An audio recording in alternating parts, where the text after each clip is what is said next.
Hello বন্ধুরা, welcome back to my channel. আজ চলে এসেছি একটা নতুন ভিডিও নিয়ে। আর আগের ভিডিওতে তোমরা দেখেছিলে যে আমরা পিসিবাড়ি গিয়েছিলাম রাস পুজোর জন্য, আর এটা হচ্ছে তার পরের দিনের ভিডিও। এই যে দেখো, আমরা সবাই মিলে ঘুম থেকে উঠে গিয়েছি। রাতে অতটাও ভালো ঘুম হয়নি, যেহেতু সামনেই পুজো হচ্ছিল। মোটামুটি সারা রাত ধরেই পুজো হয়েছে। আর এই যে দেখো, এই কৃষ্ণ ঠাকুরটা কিন্তু আমার দিদি এঁকেছিল মলয়ের প্রজেক্টের জন্য। মানে মলয় বলতে আমার পিসির ছেলে, ওর ভাইয়ের প্রজেক্টের জন্য এঁকেছিল। কত সুন্দর এঁকেছে। আমরা এখন যাব নদীতে স্নান করতে। চলো। তো আমরা সেদিন নদীতে স্নান করার প্ল্যান করেছিলাম, তাই এই যে দেখো বেরিয়েও পড়েছি। আর যাওয়ার পথে একটা পুকুরে প্রচুর পানা ফুল ফুটেছিল, আমরা সেগুলোই তোলার চেষ্টা করছিলাম। এই যে দেখো, আমার মা আমাকে তুলে দিয়েছিল। আমার পিসিবাড়ি থেকে নদীতে যেতে টাইম লাগে মাত্র 2 মিনিট, কিন্তু যেই রাস্তাটা দিয়ে আমরা আগে যেতাম সেই রাস্তাটার বৃষ্টিতে কাদা জমে পুরো নষ্ট হয়ে গিয়েছে, তাই একটু ঘুরে ঘুরে যেতে হয়েছে, যার জন্য টাইমটা একটু বেশি লেগেছে। তাও খুব বেশি নয়, মোটামুটি 5-10 মিনিটে পৌঁছে গিয়েছি।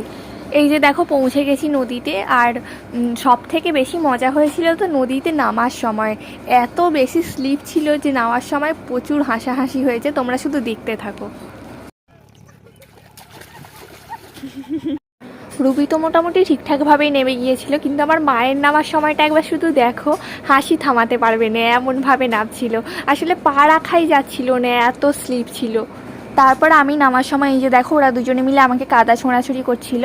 আর আমরা 3জনে মিলে ঠিক করেছিলাম যে একটা সাঁতারের রেস করব, কিন্তু আমি যাওয়ার আগে রুবি আর মলি দিদি আগে চলে গিয়েছিল, কিন্তু রুবি লাস্ট হয়েছিল শেষ পর্যন্ত। চিটিং করলে যা হয় আর কি, সেটা আর ভিডিওতে আসেনি, কারণ আমার ফোনের স্টোরেজ একদম ভর্তি হয়ে গিয়েছিল। তো তারপর আমরা স্নান করে বাড়ি চলে এসেছিলাম। তোমাদের সাথে দেখা হচ্ছে পরের ভিডিওতে। আজকের মতো টাটা।